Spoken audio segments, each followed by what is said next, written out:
वक्फ कानून को लेकर देश भर में सियासी घमासान मचा है।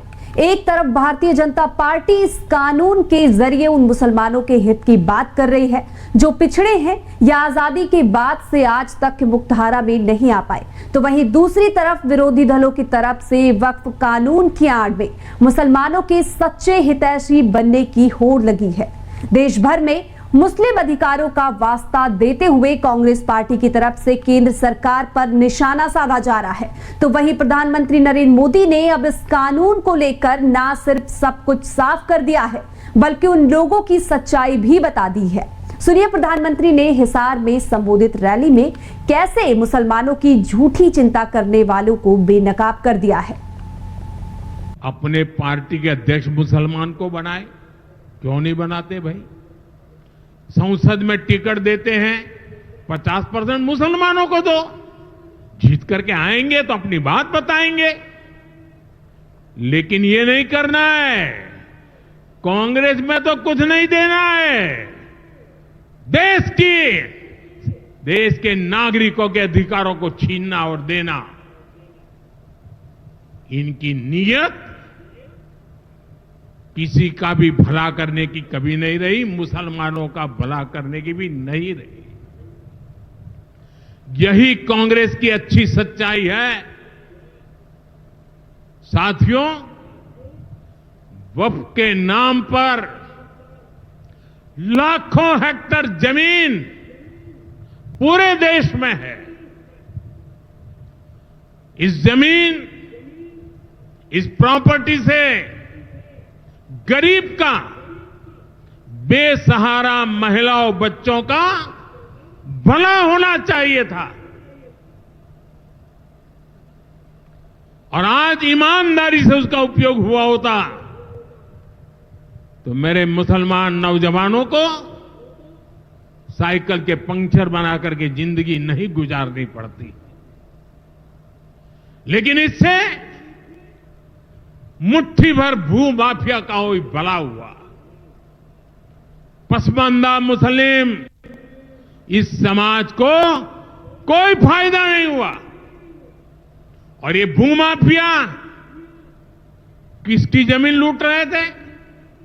ये दलित की जमीन लूट रहे थे, पिछड़ों की जमीन लूट रहे थे, आदिवासी की जमीन लूट रहे थे, विधवा महिलाओं की संपत्ति लूट रहे थे। सैकड़ों विधवा मुस्लिम महिलाओं ने भारत सरकार को चिट्ठी लिखी, तब जाके कानून की चर्चा आई है। वक्फ कानून में बदलाव के बाद अब ये गरीबों से जो लूटा जा रहा है वो बंद होने वाला है। प्रधानमंत्री के इस बयान के कांग्रेस नेताओं की तरफ से खूब प्रक्रिया आना शुरू हो गई है। सिर्फ बंगाल में नहीं हो रहा है। वक्फ एक्ट को लेके मुसलमान पूरे भारत के अंदर प्रोटेस्ट कर रहा है। मुर्शिदाबाद के अंदर हिंसा शामिल हो गई, वो होनी नहीं चाहिए थी। लेकिन मुझे याद है जब गुजरात के अंदर भयानक कम्युनल राइट हुआ था तो अटल जी जो उस वक्त प्राइम मिनिस्टर थे उन्होंने कहा था कि एक्शन का रिएक्शन होता है।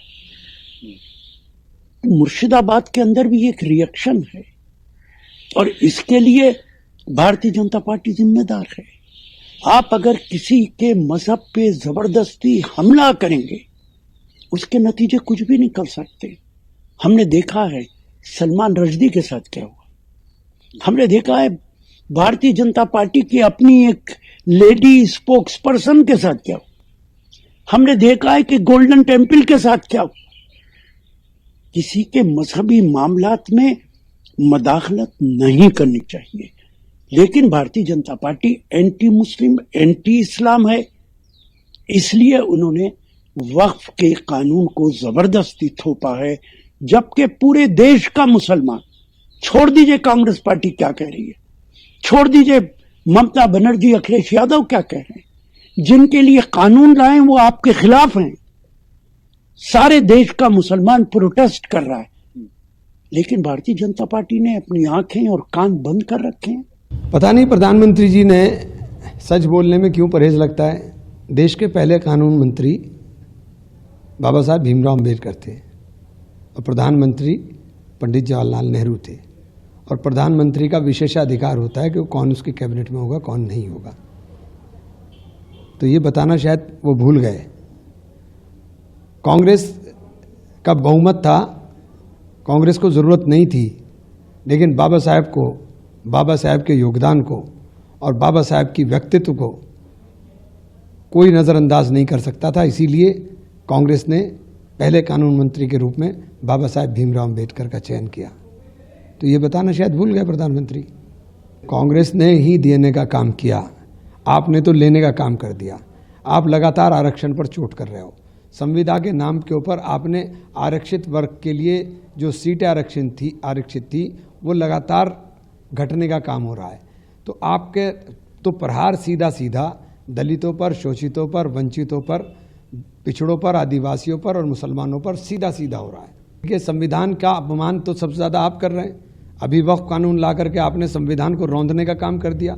संविधान की धारा 25 और 26 को आपने बिल्कुल ही ख़त्म करने का काम कर दिया। तो आंशिक रूप से जो प्रहार कर रहे हैं वो आप करने का काम कर रहे हैं। आपने तो पूरा संविधान बदलने का बात की थी, वो तो आपको मौका नहीं मिला। आप 400 पार नहीं हुए तो आपको नहीं मिल पाया मौका। कांग्रेस नेताओं ने प्रधानमंत्री की बातों पर काउंटर सवाल किए तो जवाब बीजेपी की तरफ से भी दिया गया। बीजेपी के वरिष्ठ नेता जिशान हैदर ने उन कांग्रेस की धज्जियां उड़ा दी जो वक्फ कानून का दुष्प्रचार कर मुसलमानों को डरा रहे हैं और मुसलमानों के सच्चे हितैषी बनने का ढोंग कर रहे हैं। देखिए, बिल्कुल सही बात कही माननीय मोदी जी ने। मुसलमानों के ये हितैषी नाम के हैं, इन्होंने आज तक मुसलमानों के लिए कुछ किया ही नहीं इस देश में। इस देश की आजादी के बाद सबसे ज्यादा सरकार रही है इनकी। आप बताइए, इनकी जब सरकारें थीं, इन्होंने मुसलमानों के लिए क्या किया? एक सच्चा कमेटी इन्होंने बनाई थी। सच्चा कमेटी की रिपोर्ट आई बिंदुवार तरीके से, कितने बिंदुओं पे इन्होंने अमल किया। मैं तो पूछता हूं कांग्रेस पार्टी से और नकली गांधियों से, ये सिर्फ और सिर्फ बेवकूफ बनाने की बात करते हैं। आज मुसलमान भाई कहां है हमारा? आप देखिए ना, पंचर बना रहे हैं, एसी बना रहे हैं, बाल काट रहे हैं, पढ़े लिखे हैं नहीं, उनकी बस्तियों में जाइए कि इन हालातों में रह रहे हैं। कौन है जिम्मेदार इनका? कौन है? आज आप तुष्टीकरण की राजनीति कर रहे हैं, बड़ी बड़ी बातें कर रहे हैं। आज जब सत्ता में नहीं है, आप सत्ता में आने के बाद सबसे पहले आप उनको भूलते हैं। मोदी जी ने बिल्कुल सही, राष्ट्रीय अध्यक्ष बनाइए मुसलमान को। अगर आपके अंदर हिम्मत है, नहीं आपके अंदर हिम्मत है नहीं, आप बना ही नहीं सकते हैं। आपकी सोच खराब है। सबसे बड़ी बात यह है कि आज आप देखिए, राहुल गांधी, प्रियंका गांधी, आप उनकी टीम में, मैं चैलेंज के साथ कह सकता हूं, एक मुसलमान आदमी उनकी टीम में नहीं, कोर टीम में। और आज से नहीं, हमेशा से, क्योंकि वो विश्वास ही नहीं करते मुसलमानों के ऊपर, सिर्फ उसे उनको बेवकूफ बनाते हैं और बगलाने की कोशिश में लगे रहते हैं और वही इसी तरह से आगे बढ़ना चाहते हैं। अभी आगामी चुनाव आ रहे हैं बिहार में, दें 50% मुसलमानों को वोट, टिकट दें 50% मुसलमानों को। नहीं देंगे, क्योंकि ये कांग्रेस पार्टी है। ये सबसे ज्यादा इस देश में अगर मुसलमानों का नुकसान किसी ने किया है तो वो कांग्रेस पार्टी ने। कांग्रेस के साथ साथ दूसरे विपक्षी दलों की तरफ से वक्फ कानून को लेकर देश भर में हंगामा खड़ा करने की कवायद की जा रही है, लेकिन प्रधानमंत्री नरेंद्र मोदी साफ कर दिया है कि इस कानून के जरिए भूमाफियाओं, जबरन जमीन कब्जा करने वालों की मंशा पर विराम लगेगा। विपक्ष कितना भी शोर मचा ले, ये कानून देश में सामाजिक परिवर्तन और गरीबों को न्याय दिलाने वाला होगा।